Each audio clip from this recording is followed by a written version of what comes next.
Bonjour, le déclic a été donné par le commandant suprême, le président Félix Tshisekedi. L'armée maintiendra le cap. La montée en puissance des FARC passe obligatoirement par la formation de qualité, l'équipement adéquat et l'entraînement des troupes, leur permettant d'affûter les armes pour faire face à toutes les menaces internes et externes. Suivez. Arrivé à la magistrature suprême, le président de la République, Félix-Antoine Tshisekedi Tshilombo, a trouvé une armée en déliquescence, le pays et ses dirigeants étant frappés par un embargo.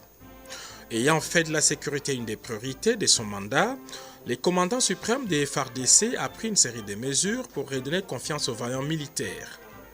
Quand il prend ses quartiers au Mont-Galima, Félix-Antoine Tshisekedi Tshilombo va visiter ses voisins du Kantchachi, avec lesquels il va sceller une véritable proximité affective. Préoccupé d'améliorer leurs conditions de vie, le chef de l'État a entrepris une série d'actions sociales au sein des camps militaires, écoles réhabilitées, éclairage public assuré, cantines publiques restaurées et l'eau potable rétablie. Les camps militaires ont retrouvé leur prestige d'antan.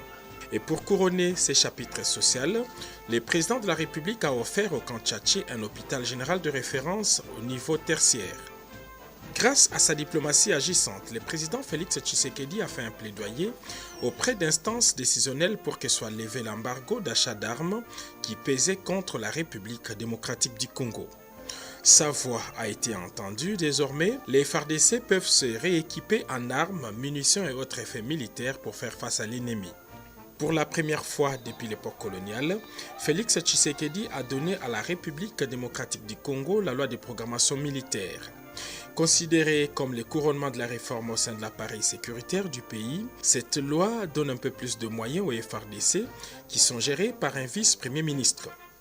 Avec une ligne budgétaire de près d'1 milliard de dollars américains par an, les FARDC sont en train de monter en puissance et prêts à sécuriser les frontières nationales avec ses 9 voisins. Pour bien combattre l'ennemi, il faut bien le connaître, dit-on. Face à une guerre de prédation de plus de 20 ans, le président Tshisekedi a permis au monde entier de connaître le vrai ennemi du peuple congolais. Aujourd'hui, les agendas cachés de certains groupes armés étrangers et leurs supplétifs congolais se révèlent au grand jour. Le M23, c'est une coquille vide. Ce sont les RDF qui se battent. Mais nous en avons les preuves. Parce qu'aujourd'hui, avec la technologie que nous avons, nous les voyons. Nous avons des images. Je ne parle pas en l'air. Je parle sur base de faits avérés. Les images sont là, et de leurs cadavres, et même lorsqu'ils s'amoncellent pour porter leurs attaques. Nous avons tout, et pas que nous. L'ONU, les Nations Unies, ils ont aussi les mêmes images. Ceux qui s'attendaient au stratagème de brassage ou mixage pour infiltrer la République démocratique du Congo doivent déchanter. Tôt ou tard, ils seront vaincus par la puissance des feux des forces armées de la République démocratique du Congo et son président, Félix-Antoine Tshisekedi Tshilombo.